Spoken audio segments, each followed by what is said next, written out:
qui vont prendre les coups sur la tête. Là, faites attention, parce que c'est probable que des armes cassent pour ce match-là. Et c'est parti, mesdames et messieurs,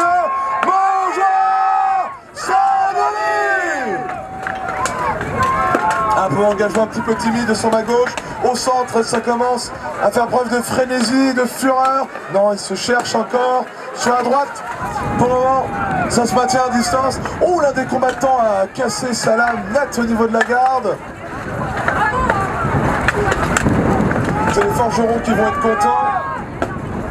N'oubliez pas, si une arme vole vers vous, baissez-vous et levez les bras.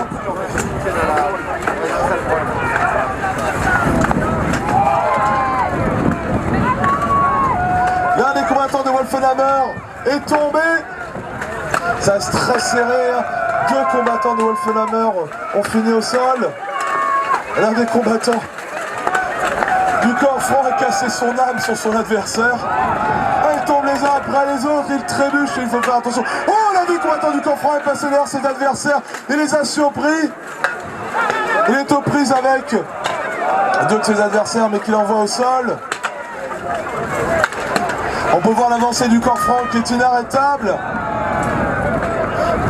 Wolfenhammer a vraiment très mauvaise posture. Stop, stop, stop.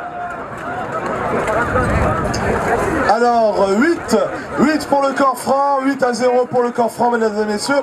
Allez, c'est parti, mesdames et messieurs, pour ce second round. On peut voir Wolfenhammer qui commence à enfoncer la ligne du corps franc sur ma gauche.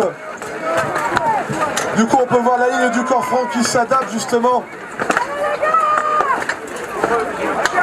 On voit les astiers qui ont été mis au centre.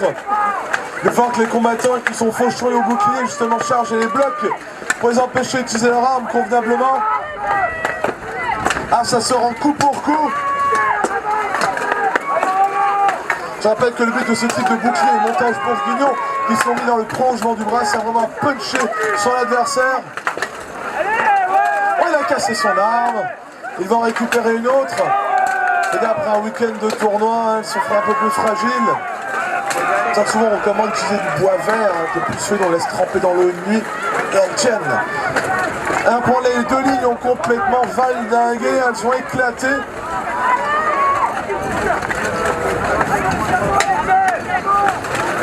Un combattant de chaque côté est tombé, c'est très serré, mesdames et messieurs. On voit que Wolfenhammer redouble de fureur pour remporter ce round et en provoquer un troisième. J'espère que ce sera le cas, comme ça nous aurons encore plus de combats. Oh, magnifique prise de judo, il l'envoie au sol, son adversaire avec brio.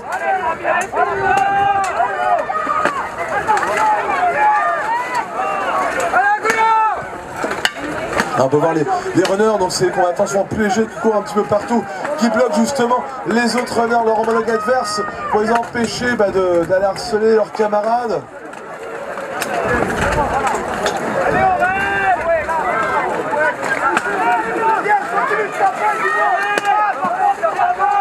Ah, c'est très serré, c'est vraiment très disputé, mesdames et messieurs. Il faut bien rester sur sa zone.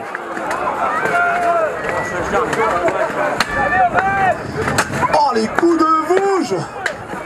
Je vois à chaque coup des nouvelles bosses qui se forment.